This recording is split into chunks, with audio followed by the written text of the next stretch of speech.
ప్రతికూలతల్లో కూడా స్తుతించడం నేర్చుకోగలమా మనం? ఒకవేళ చెప్పుకోవడానికి చాలా ఈజీగా అనిపించచ్చేమో, లేదా కష్టంగా కొంతమందికి అనొచ్చేమో, కానీ ప్రతికూలతల్లో కూడా స్తుతించగలిగే అనుభవం మనలో ఉందా? దేవుడు చేసిన మేళ్లను, ఉపకారాలను స్తుతించే మనసు మనలో ఉంటే అంతకన్నా ఆధిక్యత మరొకటి లేదు. ఓ దైవజనుడు అన్నాడు, స్తుతి అనేది దేవుడు నీకు తెరిచే ఆశీర్వాద భవనానికి ఒక తాళపు చెవి లాంటిది అన్నాడు.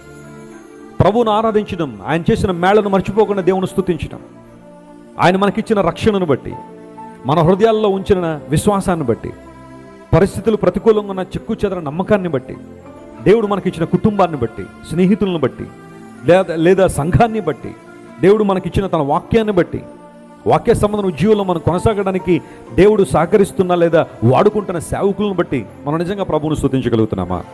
ఆయన గణపరచగలుగుతున్నామా? మ్యాటీ అనబడే ఒక చిన్న బాలుడు తన యవ్వన కాలంలోకి వచ్చేసరికి సకల రోగాలకు గురైపోయాడు. కిడ్నీలు సరిగా పనిచేయవు, లివర్ సరిగా పనిచేయదు, హార్ట్ సరిగా పనిచేయదు, ఆ బాడీ అంతా ర్యాషెస్ ఉంటాయి, ఎప్పుడు కూడా అతనికి ఏదో ఒక ట్యూబ్ తగిలించే ఉంటుంది బాడీకి.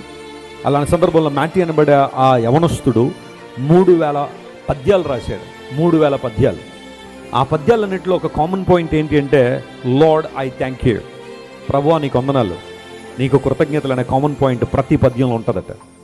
ఎవరు అడిగారు, బాబు ప్రతి దానికి నువ్వు థ్యాంక్స్ అంటున్నావు, దేవుని స్తుతిస్తూ ఉన్నావు, నీ జీవితం అంత బాగుందా, నీ జీవితం అంత చక్కగా ఉందా అంటే ఆయన అంటాడు, నా జీవితం ఎలా ఉన్నా పర్లేదు సార్, కానీ దేవుడు నాకు జీవితం ఇచ్చాడు చూసారా, దానికోసం నేను దేవుని స్తుతిస్తాను. ఎందుకంటే ఈ జీవితం నిత్యత్వానికి నేను చేరుకోవడానికి ఉపకరించే ఒక చక్కని బహుమానం లాంటిది.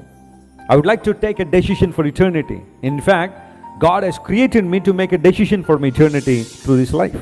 ఈ జీవితాన్ని దేవుడు నాకు ఇచ్చాడు కాబట్టి, ఈ జీవితాన్ని బట్టి నేను నిత్యత్వానికి నిర్ణయం తీసుకోగలను కాబట్టి I always thank God for my life. నా జీవితాన్ని బట్టి ఎప్పుడు నేను ప్రభువును స్తుతిస్తానని. అలాంటి అనుభవంలో మనం రాగలుగుతామా? మోషే మరియు ఇశ్రాయేలు ప్రజలందరూ దేవుని స్తుతించి, ఆయన్ను సన్నుతించి, ఆయనను వర్ణించి, ఆయన గణపరిచారు.